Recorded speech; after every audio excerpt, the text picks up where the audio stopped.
Hey everybody, thanks for playing World of Tanks, and thanks for taking a look at this World of Tanks video. Got a match here on Malinovka, and basically it's a story of how not to play Malinovka. I want to say that the vast majority of the time, something like 80 or 90% of the time, in these standard matches in Malinovka, especially in the upper tiers, you know, the team that ends up taking the northeast corner, the big hill, kind of dominates the map, you know, A0, that kind of stuff. The team that effectively takes that and takes it sustainably and holds it in a dominatory way, even just a little bit, usually wins the match. A lot of this is going to be just kind of keeping an eye on and just kind of watching that mini map. That's kind of a lot of the main story I want to tell here with this one. So we have a light tank going along the edge of the cliff, up at what, C9 now. A couple of medium tanks out there, one at D7 and one at C9 now. The exact same square as the light tank, so they're not exactly like spotting up different stuff. They're spotting up the exact same stuff. That's, you know, forward position, maybe trying to get some spots for your allies, some spotted assist damage. Those guys are spotting the exact same vehicles. No, they're not really doing anything for the team. All right, so the medium continues on. He's at D0 now. You know, maybe he's, I don't know who he spotted up, if anybody at all. You see he spotted up, or somebody spotted up all those heavies down there. We don't really, we know where the enemy started. Having a medium there and even that light that they both just got eliminated, having those guys over there, we're now down 0-2, wasn't helpful. Like we knew where the enemy team started, and now they can't help us at all. They can't do any more spotting. All those guys now, look, they're all off the map. Like our team no longer sees all those enemies there for a little while. Now this is kind of helpful, right? As long as whoever is spotting those enemies up is able to make it back safely, this is helpful to have an idea of how their deployment is progressing. That's a helpful thing. Alright, so if a destroyer D45 there next to the water, light and heavy, both at D7. Usually it's, especially early on, it's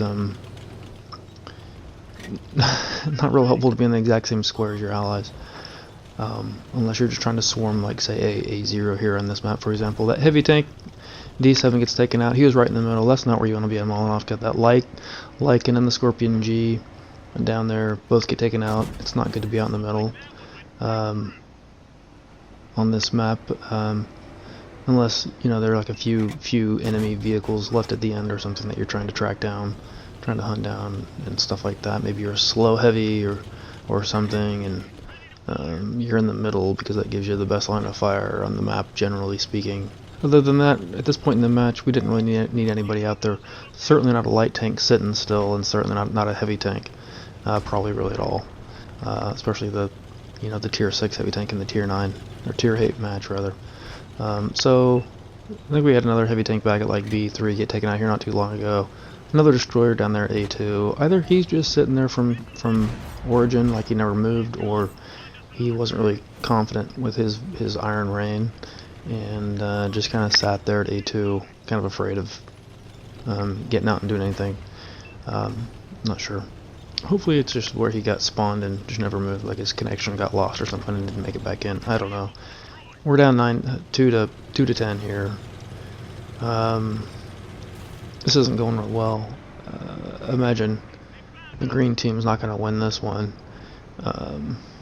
Anyway, just some examples. You know, for one thing,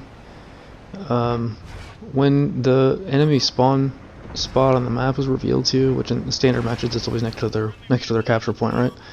You don't need to necessarily just charge out there and spot them up within the first 30 seconds or even the first 60 seconds. That's not necessarily helpful information, especially if you're just going to get shot up and eliminated from the map, or removed from the map. That's not worth it for your team. You know, maybe if you get out there and get an idea of what's going on and get back safely, maybe that's helpful.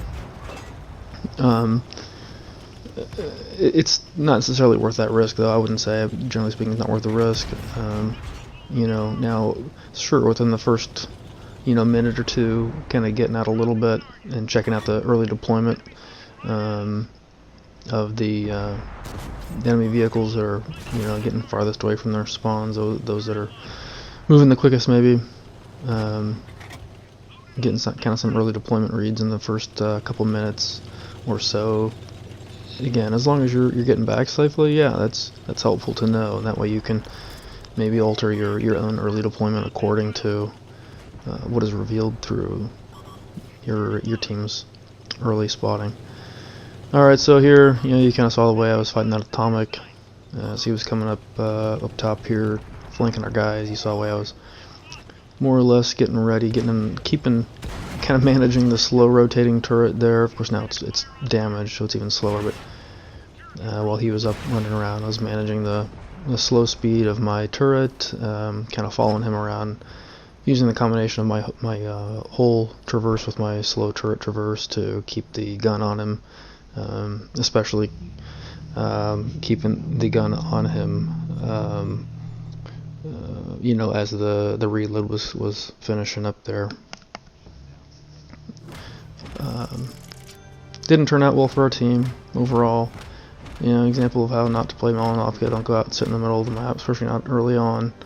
If you need to use the middle to chase down the enemies late, fine. But anyway, I managed to get the most damage by quite a margin. Thanks for checking out this World of Tanks video, folks, and thanks for playing World of Tanks.